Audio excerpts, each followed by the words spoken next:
Okay, this is the third and final video in a section of Chemistry, the Central Science, on the changes of concentration with time. So chapter 14 of Chemistry, the Central Science is on chemical kinetics, how reactions go in terms of their rates, how they move, as it were. And we've talked about first order reactions and how you can tell the change in concentration per time for those. We did a video on second order reactions and how you can show the change in concentration per time for those. This final video is about something called half-life. Now, you may be a little bit acquainted with the idea of half-life from radioactivity. So, for example, certain radioactive uranium has a certain half-life, and that's how much time it takes for half of a sample of uranium to turn into, say, lead. This is laying the foundation for that. That's way off in a much later chapter of the book. This is the half-life of a reaction of something in solution, for example, or something that's much simpler than radioactivity.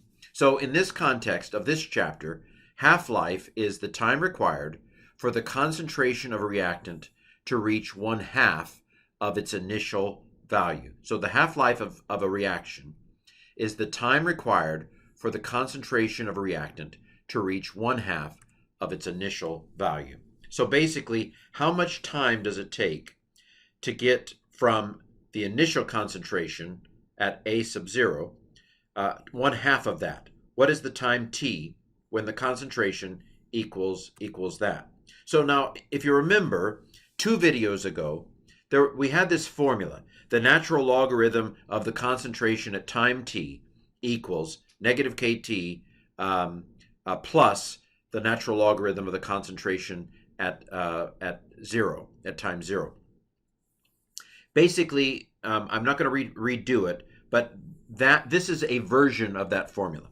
The natural logarithm of the concentration at time t divided by the concentration initially equals negative kT.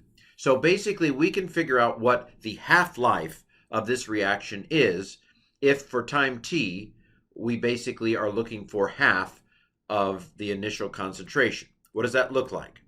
So we're talking about a first order equation here.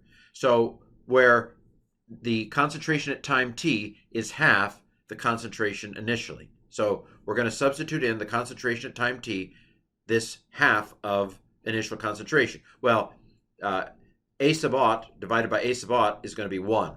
And so we're left with the natural logarithm of 1/2 equals negative kT at the half-life. So t 1/2 is the time of the half-life. And so if you plug natural logarithm 1/2 into your calculator, it's going to be negative 0.693.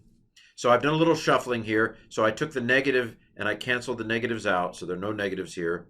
And then the 0.693, I divided both sides by k, and then we were left with the time of the half-life is 0.693 divided by k. So there you have it.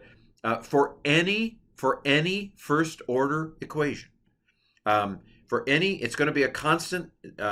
Just to observe something here, the half-life does not depend on the starting concentration for this thing. If you know k at a particular temperature for that reaction, then you know how long it's going to take for half of the solution to go to the other side of the equation. It is a nice little simple thing. The half-life for a first order reaction, the half-life for a first order reaction is going to be 0.693 divided by whatever the constant is at that temperature for that reaction. So the half-life of a first order reaction does not depend on the starting concentration. In a first order reaction, the concentration will decrease by 1/2 in a regularly spaced interval. And what is that interval? It is simply 0.693 divided by the constant at that temperature. All right, so that's first order half-life of first order reaction. The half-life of a first order reaction does not depend on the starting concentration, and it will decrease by half in a regular spaced interval that is 0.693 divided by the constant. Okay, half of it's done.